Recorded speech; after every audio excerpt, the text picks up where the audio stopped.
од адабот, од карактерот на еден муслиман е секогаш да биде благодарен. Мен лем јешкури насе, лем јешкури лахе. Кој не е благодарен на луѓето, тој не е благодарен ниту на Аллах. Значи, ако сакаме Аллах да биде задоволен со нас, треба да ги задоволиме и луѓето. Затоа, нашиот говор секогаш го започнуваме со Елхамдулилlah, фала на Аллах.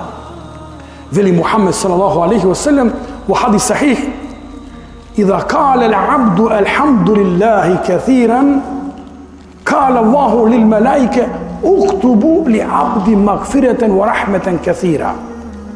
Вика, кога човек ќе рече фала на Аллах многу, Аллах им вели на мелеци: пишете му многу милост на тој човек. А нам не е потребна милост. Нам не е потребен опрос од Аллах аззе ва джелле.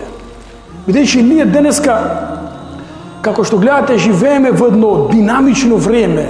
Луѓето немаат денеска навигација во живот. Јади, пи, оди на работа, дојди, легни, стани. Тоа е животински живот.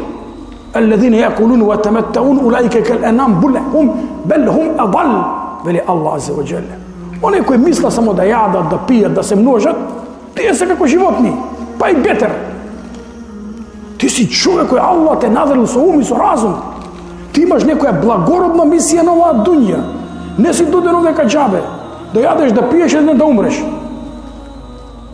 Ти си од Аллах аззе ва джелле почестен со една благородна мисија да бидеш муслиман. А тоа е да бидеш корисен за себе, да бидеш корисен за фамилија, да бидеш корисен за цело општество каде што живееш. Затоа, драги браќа и почитувани мусафири, гости,